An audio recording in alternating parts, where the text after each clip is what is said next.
میں اللہ تبارک و تعالی نے آیت نمبر 228، آیت نمبر 229 اور آیت نمبر 230 میں 3 طلاقوں کا ذکر فرمایا ہے۔ آیت نمبر 228 میں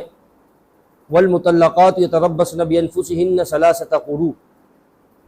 طلاق رجعی کا ذکر ہے کہ وہ عورتیں جن کو ایک طلاق رجعی واقع ہو جائے تو وہ 3 ماہواریاں انتظار کر لیں، اور دوران عدت شوہر کو حق ہے کہ وہ اگر رجوع کرنا چاہے تو وہ رجوع کر سکتا ہے، اس میں بیوی کا کوئی اختیار نہیں، بس شوہر کو اختیار ہے، اگر وہ رجوع کرنا چاہتا ہے تو رجوع کر لے، نکاح برقرار۔ اور آیت نمبر 229 میں 2 طلاقوں کا ذکر فرمایا ہے، الطلاق مرتان فامساک بمعروف او تسریح باحسان، اگر شوہر 2 طلاقیں دے دے اور دونوں رجعی ہوں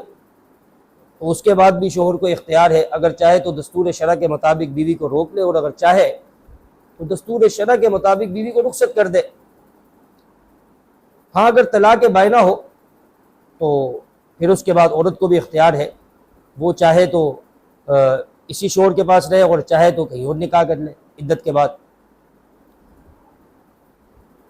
اب یہ چاہے 2 طلاقیں ایک الفاظ سے دی ہوں یا الگ الگ الفاظ سے دی ہوں، 2 طلاقیں واقع ہو جائیں گی۔ مثلا میرے پاس 2 آدمی آئے تو میں نے کہا جاءنی الرجلان، میرے پاس 2 آدمی آئے، دونوں ایک ساتھ آئے ہوں تب بھی کہا جائے گا جاءنی الرجلان، یا ایک پہلے آیا ہو اور ایک بعد میں آیا ہو تب بھی کہا جائے گا جاءنی الرجلان۔ اور پھر آیت نمبر 230 میں اللہ تبارک و تعالی نے تیسری طلاق کا ذکر فرمایا ہے، فَإِن طَلَّقَهَا فَلَا تَحِلُّ لَهُ مِن بَعْدُ حَتَّىٰ تَنكِحَ زَوْجًا غَيْرَهُ، اب اگر شوہر نے تیسری طلاق بھی دے دی تو اب اگر وہ شوہر اول کے پاس آنا چاہتی ہے تو پھر اس عورت کو کسی اور جگہ قولاً عملاً نکاح کرنا پڑے گا، پھر وہ شوہر اول کے لیے حلال ہوگی اور شوہر اول کے پاس اس کے لیے رہنا جائز ہوگا۔ اوپر ایک طریقہ کار ہے، فقہاء نے کتابوں میں لکھا ہے، شروع ہی سے طلاق کے مسئلے میں بڑا افراط و تفریط پایا جاتا ہے۔ یہود کے ہاں جتنی مرضی طلاق دو، طلاق واقع ہوتی نہیں ہے، چاہے 1000 طلاقیں دو، اور عیسائیوں کے ہاں طلاق کا تصور ہی نہیں۔ اللہ تبارک و تعالی نے ہمیں اعتدال کا راستہ دیا ہے، امت وسطانی بنایا ہے، وَكَذَلِكَ جَعَلْنَاكُمْ أُمَّةً وَسَطًا، ہمیں ہر حکم اعتدال والا اللہ تبارک و تعالی نے عطا فرمایا ہے۔ حدیث میں ہے ابغض الحلال عند اللہ الطلاق، حلال چیزوں میں سب سے زیادہ مبغوض چیز اللہ تبارک و تعالی کے ہاں وہ طلاق۔ ایک کے بعد بھی شوہر کو اختیار دیتا ہے، 2 کے بعد بھی اختیار دیتا ہے، لیکن جب تیسری طلاق بھی دے دی تو اب شوہر کو کوئی اختیار نہیں دیتا، اب اس کا پورا طریقہ کار ہے، وہ فقہاء نے کتابوں میں لکھا ہے۔ اللہ تبارک و تعالی نے سارے احکامات، ساری تفصیلات اور اصول اللہ تبارک و تعالی نے قرآن میں بیان فرمائے ہیں، اور پھر جناب نبی کریم صلی اللہ علیہ وآلہ وسلم نے ان کی توضیحات و تشریحات بیان فرمائی ہیں۔ ہر مقدمے میں 2 فریق ہوتے ہیں، ایک اس میں مدعی ہوتا ہے اور دوسرا مدعی ہوتا ہے۔ مدعی وہ ہوتا ہے جو خلاف اصل کا دعویٰ کرے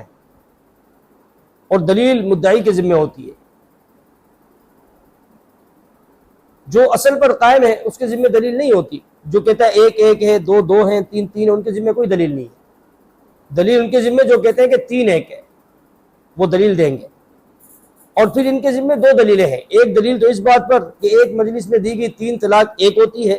اور 3 طہروں میں دی گئی 3 طلاقیں 3 ہوتی ہیں، یہ ان کے ذمہ ہے۔ اور یہ اختلاف اسی طرح ہے جیسا کہ ہمارا اختلاف ان ملعون قادیانیوں کے ساتھ ہے۔ ہمارے ہاں تو حدیث مبارکہ ہے لا نبی بعدی، کہ جناب نبی کریم صلی اللہ علیہ وآلہ وسلم نے فرمایا کہ میرے بعد کوئی نبی نہیں آئے گا، چاہے وہ تشریعی ہو، غیر تشریعی ہو، بروزی ہو، ذلی ہو، حقیقی ہو، مجازی ہو، کوئی نبی نہیں آ سکتا، نبوت کا دروازہ ختم۔ ما کان محمد ابا احد من رجالکم ولکن رسول اللہ وخاتم النبیین۔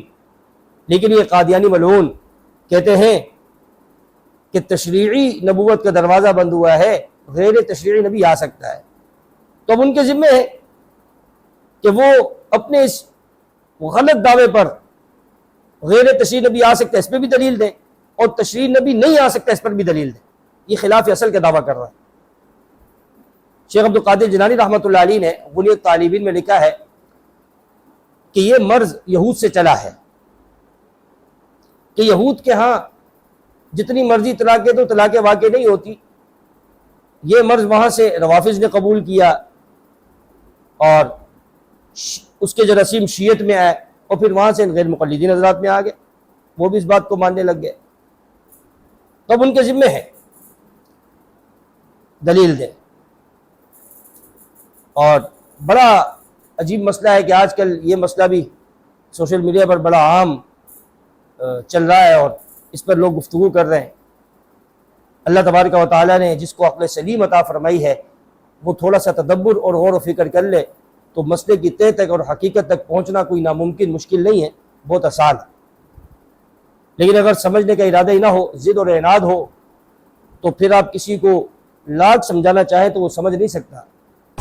اللهم صل على سيدنا محمد يا رب صل وسلم دائما أبدا على حبيبي